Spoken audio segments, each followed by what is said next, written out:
Hi there, it's Debbie with the Pickin Coop Farmstead, and today is Friday. I'm back out in my garden, and yesterday was town day. I had a wonderful lunch with my sister. I got to meet up with my son, and I picked up the littles on the way home. So I had a couple of hitchhikers. So we have little Noah, which you met a couple videos ago, and then Gabby. So they are in the house. They've had their bacon and eggs, and they are playing Legos. So I am going to hook up the fire hose later for them when it warms up, and they're going to have like a little water day. So it's going to be kind of fun.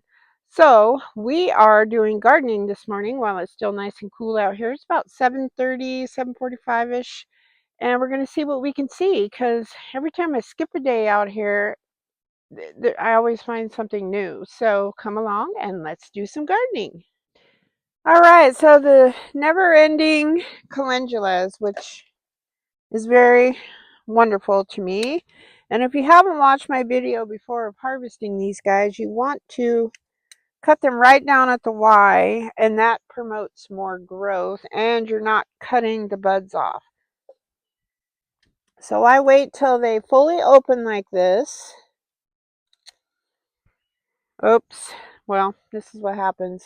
Accidentally cut that off. Chickens will eat that. Never fear. It's good for them, just like it's good for us.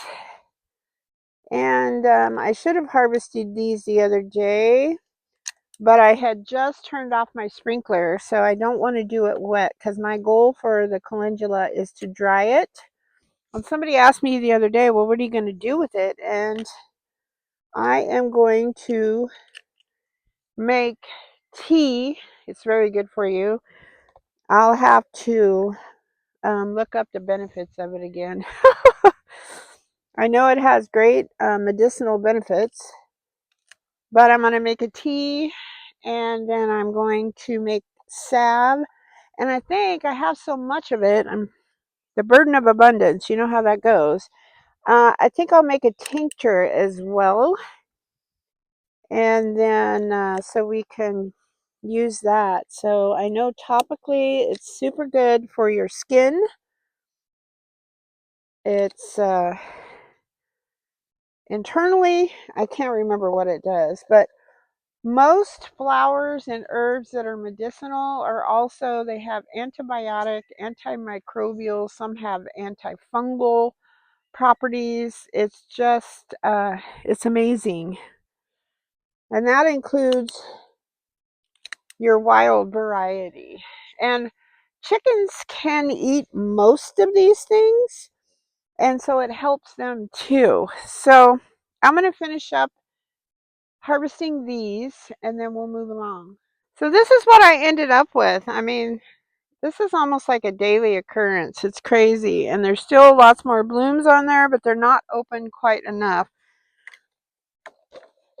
There we go. We'll stick them in my little basket. I did want to show you right over here. My little marigold's doing lovely in there. And right down here is our little ground cherry. Ooh, they're starting to bulb up inside.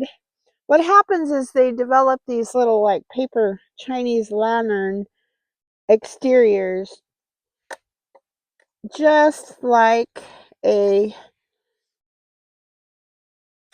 tomatillo, because they are in the tomatillo family. And then once they get big enough and they start bursting out of that outer shell, that's when you can pick them. But look at my bee balm. It's going crazy. Just crazy. It's all in here. And then we've got some okra I think I can harvest. I do want my little trimmers, so let's come over here. Sorry, I'm not going to move my camera just for the okra, but I will show it to you. You don't want it to get too big. This is the Clemson spineless, so it's on the small side. But if they get too big, they get really hard and woody and nasty. You don't really want to eat them. So let's look at the other. I only have the two kinds. Clemson spineless and then I have the Star of David. Just the two. But they're just doing fantastic. They're blooming. They're getting, I've picked a few here and there. I'm just insanely pleased about my bee balm. It's all through here and here. It's coming up everywhere. I'm just so excited. These are just plants that I grew indoors, so I don't know. I think there must have been multiple plants and they're just kind of spreading out a little bit. I'm not really sure. Okay, so that takes care of that. I'm still have about a half of a quart left of pickled beets, so I'm going to leave my beets in the ground. But I can see that they're bulbing up from here. Let's look over here. Maybe you can tell. They're just, well, without zooming in, you can't tell, but they are bulbing up nicely. I'm so pleasantly surprised. And I'm so happy that I tried Charles Dowding's method of beets. It worked famously. I'm just 3 beets to a grouping. You plant 3 seeds.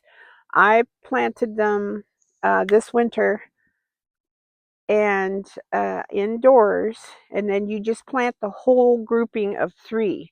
Hopefully 3 come up. If 2 come up, that'll work too.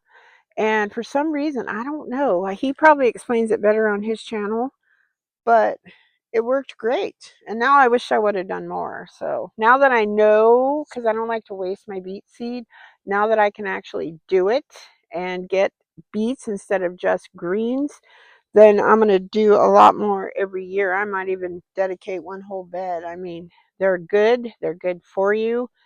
The pickled beets are phenomenal. I just eat them plain. You can put them on cottage cheese, salad, or just whatever, right out of the jar. So come along, let's see what else we can find. My squash slash pumpkin bed is doing really well, even though the squirrels have been digging around in there.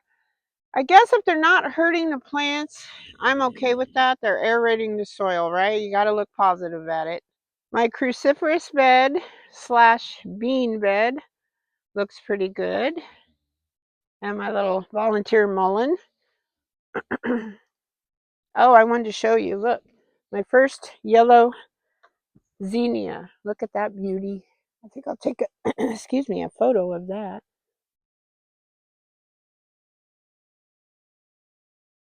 All right, now we're going to keep moving on. I did want to show you this. This is about a foot to a foot and a half tall.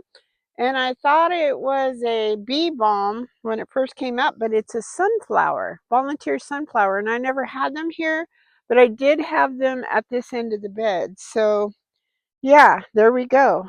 I'm so excited. So now, oh, I know what I wanted to show you. Hold on. You're going to love this.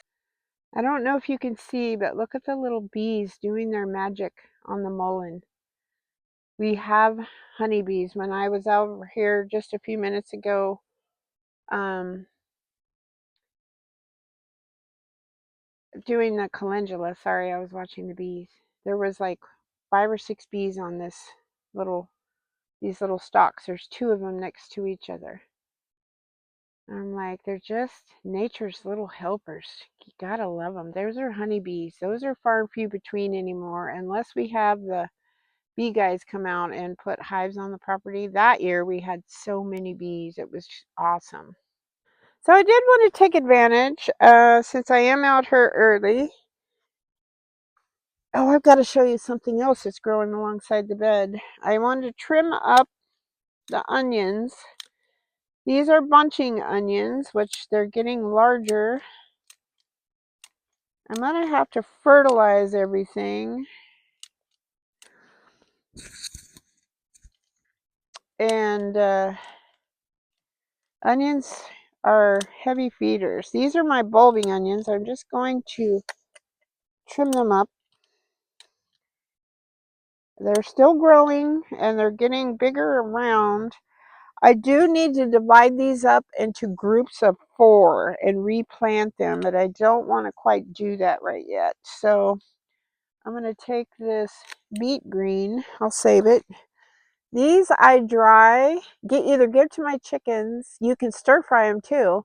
I dry these and put these in my good gravy, my vitamin and mineral tincture that I make. And that should be taken on a daily basis. I just take a couple droppers full. And yeah, any kind of, I do my cruciferous leaves, any kind of greens that you normally would eat, cabbage, all that good stuff. They're chock full of vitamins and minerals. And then you leach all that out when you dry them. You can do green too. I've been watching April. She is of the wood. Excuse me. She is of the woods, and she's a great resource. I'll put her link in the comments. But she's a great resource for medicinal things. She's wonderful, and she makes it super, super simple. I mean, she goes, if I can do it, anybody can do it. You can do it too. It's kind of her motto. And I've been making all my tinctures with dried matter, but she says it's actually better to do it with green matter. And I can't remember why, but I'll link her thing and you can go watch her video. She's amazing.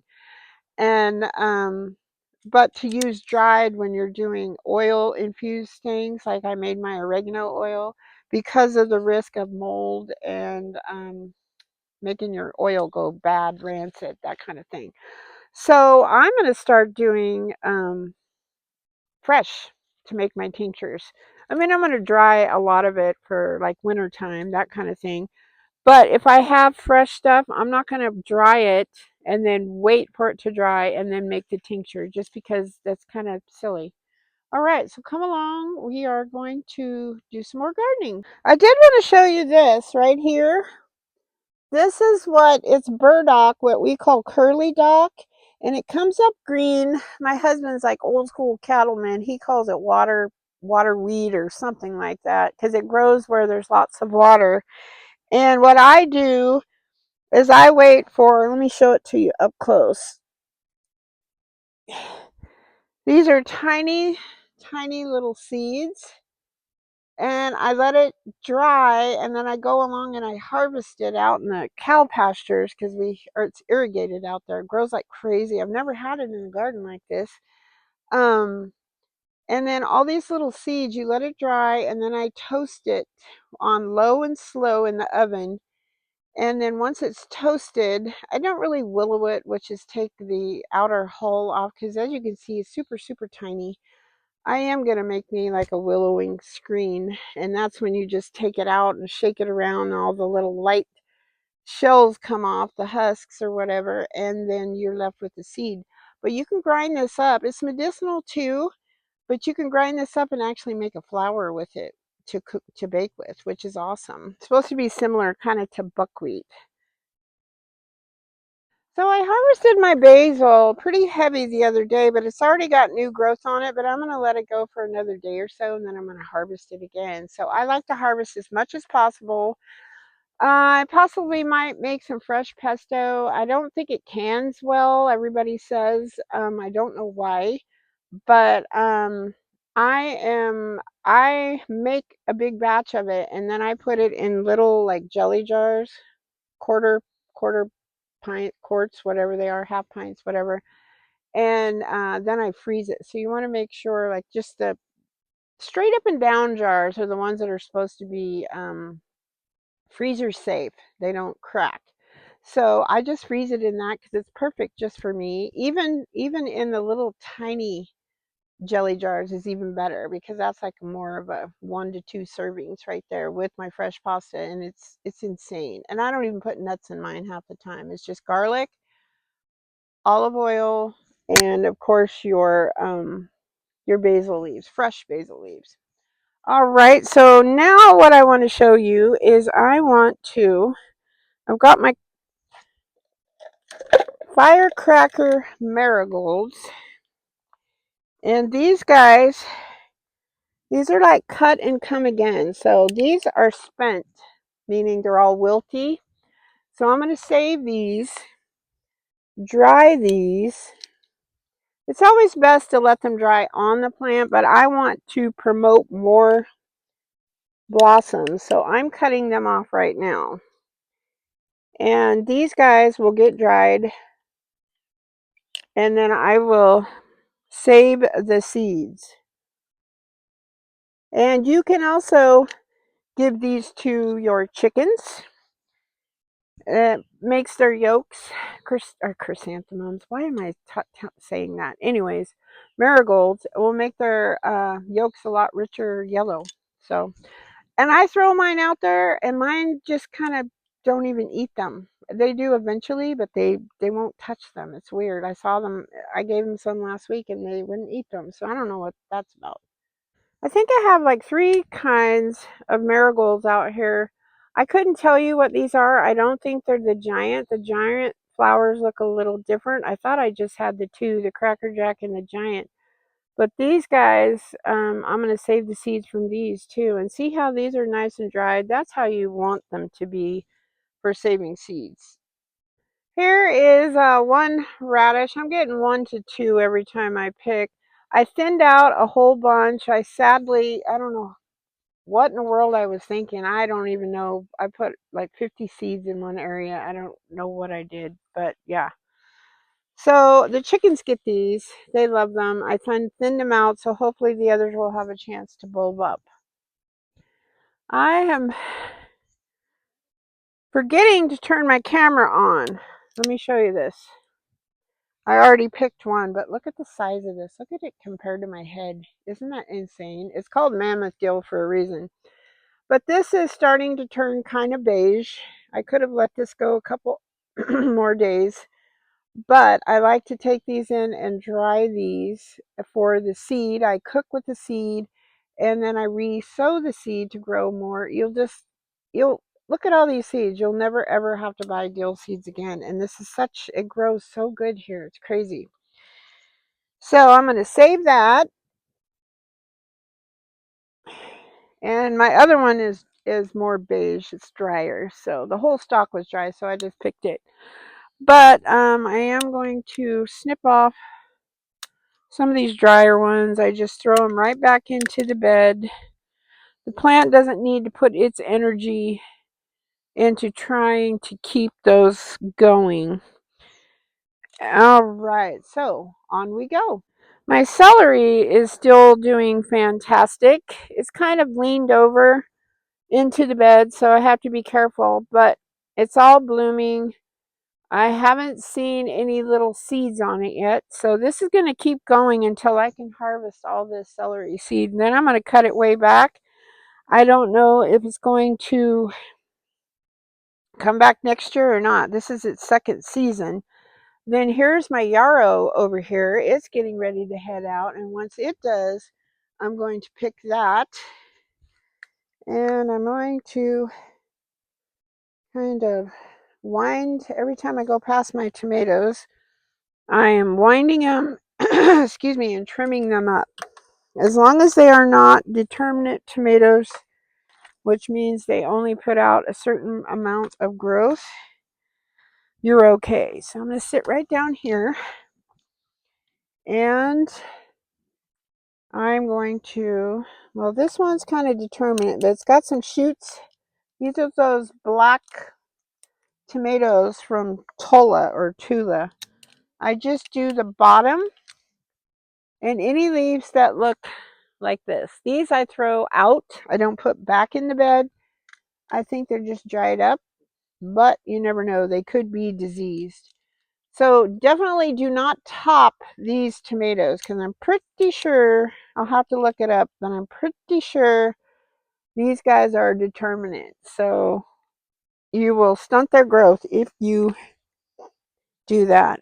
I've got a volunteer tomatillo down here. You can't see it on screen. I'll move this back a little bit. There we go. Right here, and it's getting ready to bloom. Isn't that crazy? They are very prolific. And then I have my very first ancho pepper right here. You probably can't see it now that I moved my camera. So these peppers are ancho. They're going to be crowded out by my tomatoes soon. So hopefully I will grow more. I didn't plan that very well. I just planted according to what I had that was ready to come out. So hence chaos gardening. That's kind of how that works out. All right, so let's see, what else can I show you? Let's go around. Oh, these are the giant marigolds. These are kind of spent. So again, cut these at the Y. That way you're not cutting off more potential blossoms. Let's see, right there. This one I actually want off just because it's shadowing my teddy bear sunflowers. I wish I would have planted more of those. I think I only planted 3. Look at them right here. They're so cute and pretty.